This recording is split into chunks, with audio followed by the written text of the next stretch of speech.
साथियों, मैं कुंदन कुमार स्वागत करता हूं डीसीए के इस नए एपिसोड में। दोस्तों, आज के एपिसोड में हम उन चुनिंदा प्रश्नों का संग्रह देखेंगे जो आगामी आपके किसी भी वनडे एग्जाम में रामबाण साबित होने वाली है। तो चलिए शुरू करते हैं, आगाज करते हैं, श्री गणेश करते हैं आज के इस शानदार सेशन का एक शानदार मोटिवेशनल कोटेशन के साथ कि किसी के पैरों में गिरकर कामयाबी पाने के बदले अपने पैरों पर चलकर कुछ बनने की ठान लो। जाहिर सी बात है दोस्तों, किसी भी इंसान के पैरों में गिरकर कामयाबी मांगने से पहले सबसे अच्छा है कि आप अपने पैरों पर खड़ा होइए और अपने आप को एक कामयाब पुरुष मानिए। चलिए, पिछले वीडियो में आपसे क्वेश्चन पूछा गया था कि हाल ही में अंतरिक्ष में मानव रहित डॉकिंग हासिल करने वाला चौथा देश कौन बना है। तो दोस्तों, अंतरिक्ष में मानव रहित डॉकिंग हासिल करने वाला चौथा देश अपना देश भारत बना है। अमेरिका पहले स्थान पर था, रूस दूसरे स्थान पर, चीन तीसरे स्थान पर, चौथे स्थान पर अपना देश भारत आ गया। अब सेशन की शुरुआत करते हैं दिवस के साथ। यानी पहला क्वेश्चन है कि राष्ट्रीय मतदाता दिवस कब मनाया जाता है। राष्ट्रीय मतदाता दिवस कब मनाया जाता है दोस्तों, क्यों मनाया जाता है, इन तमाम मुद्दों पे चर्चा करेंगे। तो सबसे पहले जानते हैं कि राष्ट्रीय मतदाता दिवस हम लोग 25 जनवरी को मनाते हैं। कब मनाते हैं? 25 जनवरी को मनाते हैं। इस बार का जो राष्ट्रीय मतदाता दिवस है 15वां राष्ट्रीय मतदाता दिवस हम लोग मनाएंगे 25 जनवरी को। भारत की मतदाता सूची में 99.1 करोड़ तक पहुंच गई। यानी भारत में जो मतदाता सूची है, जो वोट देने का अधिकार लोगों के पास है, यानी कुल यूं कहें कि कुल वोटरों की संख्या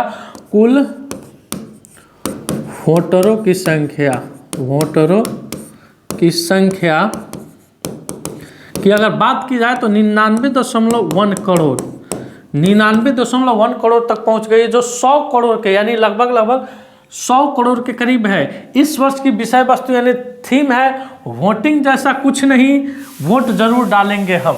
यानी हर साल कोई ना कोई थीम के साथ मनाया जाता है, तो इस वर्ष का थीम है वोटिंग जैसा कुछ नहीं, वोट जरूर डालेंगे हम। राष्ट्रपति द्रौपदी मुर्मू सर्वश्रेष्ठ चुनावी व्यवहार पुरस्कार प्रदान करेगी। यानी इस बार यानी लोकसभा का चुनाव 2024 में हुआ था दोस्तों, तो उसमें जिस जिले में जो चुनाव है अत्यधिक सुगमता पूर्वक संपन्न हुआ था, उस जिले के जिलाधिकारी महोदय को राष्ट्रपति के द्वारा पुरस्कृत किया गया। इसमें हमारे पूर्वी चंपारण जिला के जो डीएम हैं, डिस्ट्रिक्ट मजिस्ट्रेट है, जिला पदाधिकारी हैं सौरभ जोरवाल जी, उनको भी सम्मानित किया गया है। 2024 के चुनाव पर एक डॉक्यू ड्रामा सीरीज और नए प्रकाशनों का अनावरण भी किया गया है इस बार के राष्ट्रीय मतदाता दिवस के अवसर पर। अब आते हैं अगले प्रश्न की तरफ। अगला प्रश्न आपके स्क्रीन पे है कि हाल ही में गंभीर रूप से संकटग्रस्त श्रेणी में शामिल और वर्ष 2040 तक लुप्त होने वाला याला ग्लेशियर, कौन ग्लेशियर दोस्तों?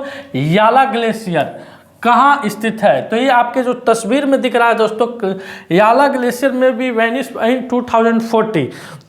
यानी याला ग्लेशियर कब तक खत्म हो जाएगा दोस्तों? तो 2040 तक, 2040 तक खत्म हो जाएगा।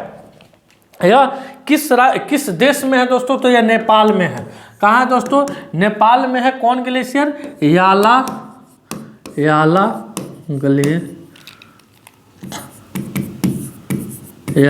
ग्लेशियर किस राज्य में है? नेपाल राज्य में है। अब बात करते हैं दोस्तों, देखते हैं दोस्तों कि क्यों आखिर ये ग्लेशियर क्यों खत्म होने के कगार पर आ गया है।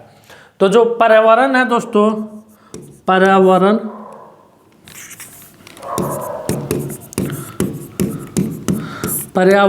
के अनुकूल स्थिति के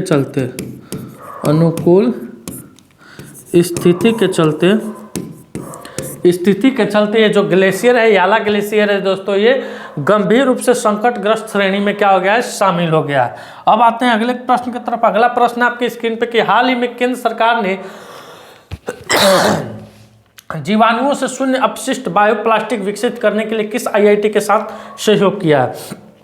तो दोस्तों, जीवाणुओं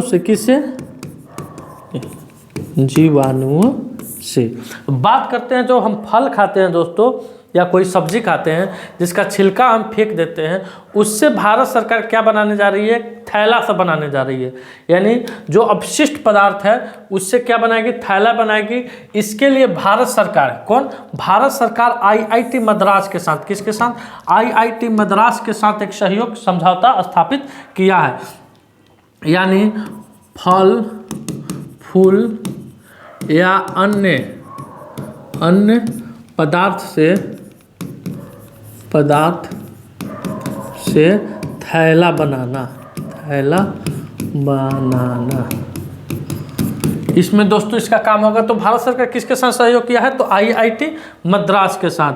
अब आते हैं अगले प्रश्न की तरफ। अगला प्रश्न आपकी स्क्रीन पर कि हाल ही में चर्चा में रही तोप प्रणाली ट्राजन 155 तोप को भारत सरकार ने किसके सहयोग से विकसित किया है। तो ये जो आप तस्वीर में दोस्तों तोप देख रहे हैं, इस तोप का नाम क्या है, ट्राजन 155। इस तोप की खासियत क्या है कि ये मरुस्थल से लेकर दलदली भूमि तक, मरुस्थलीय से लेकर दलदली भूमि पर आसानी से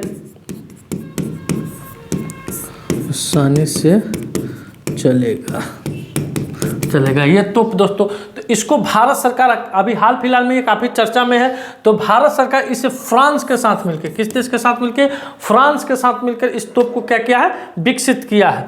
अब आते हैं अगले प्रश्न की तरफ। अगला प्रश्न आपके स्क्रीन पे है कि हाल ही में कब बेटी बचाओ बेटी पढ़ाओ योजना के 10 वर्ष पूरे हुए हैं।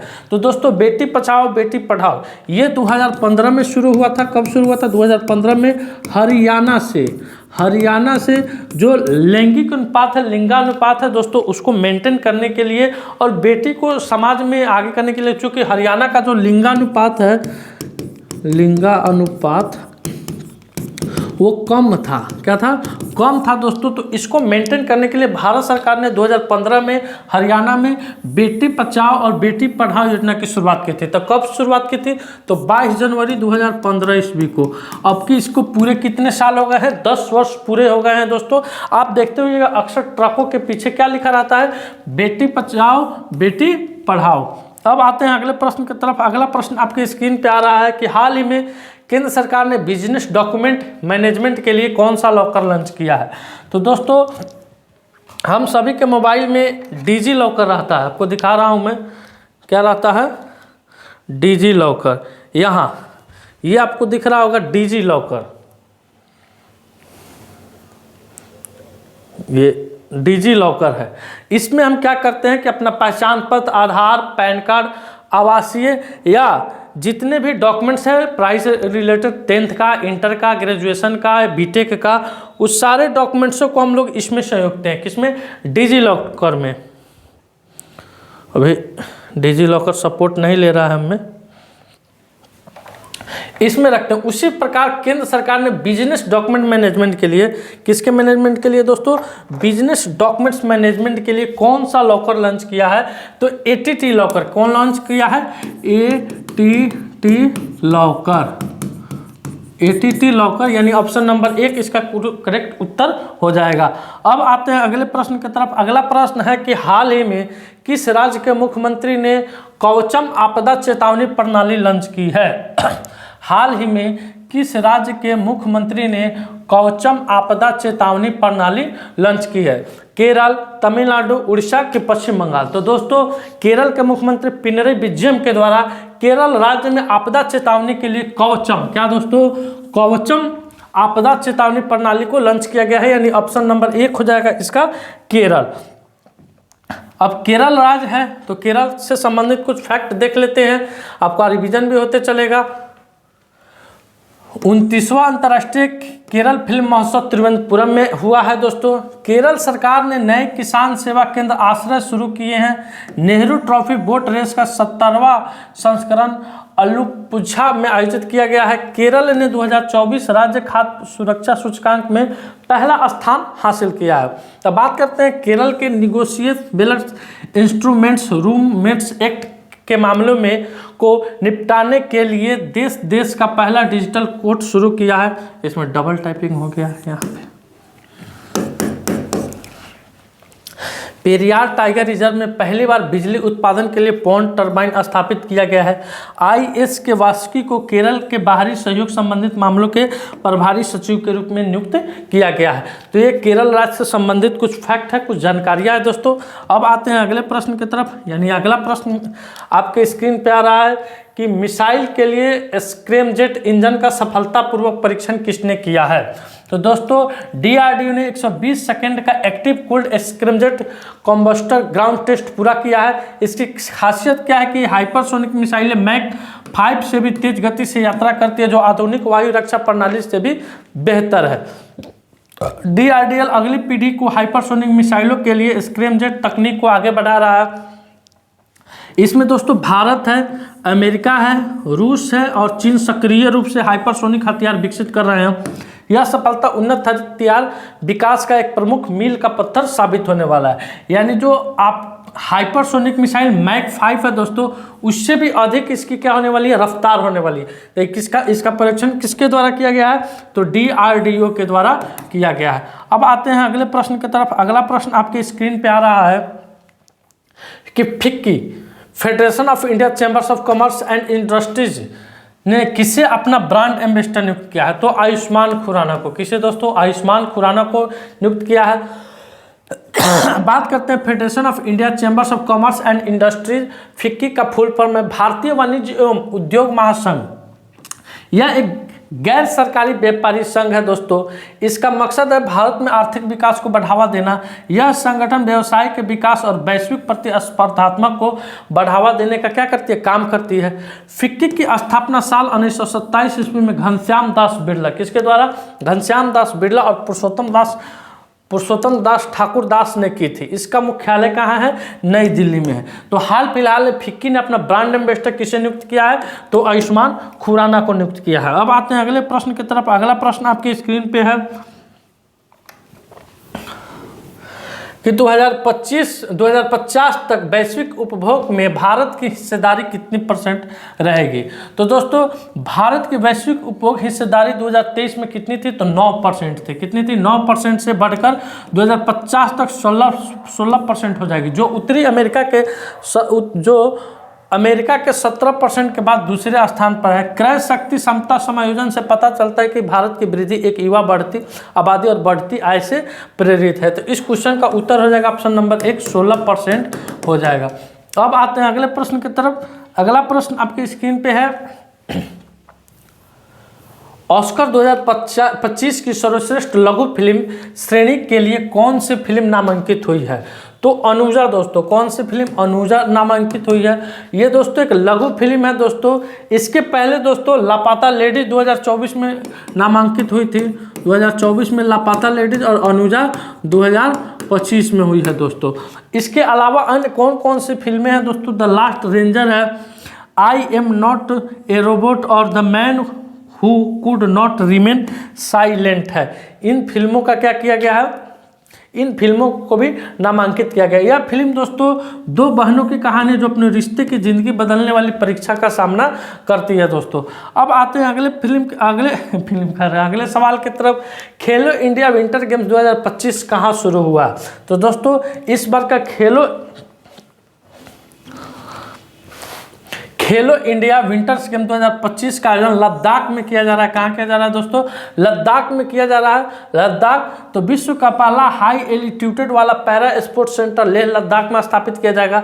लद्दाख में वार्षिक शुभला महोत्सव मनाया गया है।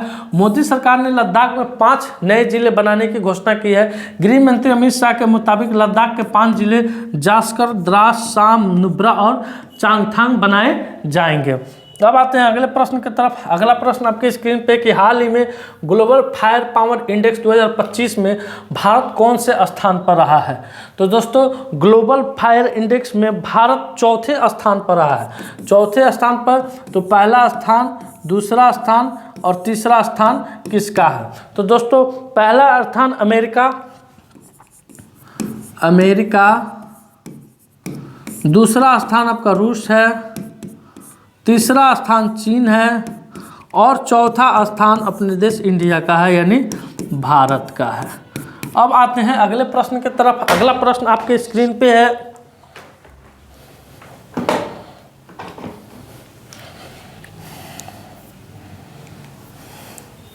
हाल ही में घोषणा के अनुसार कहाँ एक नया धार्मिक सर्किट बनेगा? तो दोस्तों हाल फिलहाल में घोषणा के अनुसार यूपी के मुख्यमंत्री योगी आदित्यनाथ के द्वारा उत्तर प्रदेश में, कहाँ दोस्तों? उत्तर प्रदेश में प्रयागराज और वाराणसी सहित 7 जिलों को मिलाकर एक नया धार्मिक सर्किट बनेगा। धार्मिक सर्किट में प्रयागराज होगा दोस्तों, काशी, चंदौली, गाजीपुर, जौनपुर, मिर्जापुर और भदोही जिले शामिल होंगे। अब आते हैं अगले प्रश्न की तरफ। अगला प्रश्न है कि हाल ही में भारत के शीर्ष शतरंज खिलाड़ी कौन बने हैं? तो दोस्तों भारत के शीर्ष शतरंज खिलाड़ी डी गुगेश बने हैं। कौन बने हैं? डी गुगेश बने हैं। अगला प्रश्न आपके स्क्रीन पे आ रहा है दोस्तों कि विश्व पुस्तक मेला 2025 का आयोजन कहाँ किया जाएगा? तो दोस्तों विश्व पुस्तक मेला 2025 का आयोजन 1 से 9 फरवरी के बीच में भारत मंडप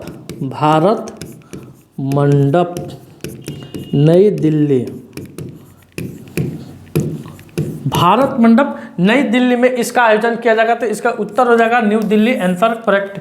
आते हैं अगले प्रश्न की तरफ। अगला प्रश्न है कि हाल ही में किसे रिलायंस पावर का एमडी और सीईओ नियुक्त किया गया है? तो नीरज पारख को, किसे दोस्तों? नीरज पारख को रिलायंस का नया एमडी और सीईओ नियुक्त किया गया है। अब आते हैं कुछ प्रमुख नियुक्तियां हैं आपके सामने दोस्तों, स्क्रीन पर दिया गया है, इसका रिवीजन कराया गया कितना बार, आप इसका स्क्रीनशॉट ले सकते हैं। अब अंतिम में है आज का सवाल कि नेताजी सुभाष चंद्र बोस की 128वीं जयंती के अवसर पर भारत सरकार कौन सा दिवस मनाएगी? पराक्रम दिवस, शहीद दिवस, नेताजी दिवस की इनमें से कोई नहीं। तो इस क्वेश्चन का उत्तर आपको कमेंट सेक्शन में जाकर देना है दोस्तों आज का सेशन मेरा यहीं समाप्त हुआ। वीडियो हेल्पफुल लगे वीडियो को लाइक कीजिए, शेयर कीजिए, चैनल पर नए हैं तो चैनल को सब्सक्राइब कीजिए। मिलते हैं आपसे अगले वीडियो में, तब तक के लिए धन्यवाद। अपना ख्याल रखिएगा। भारत माता की जय।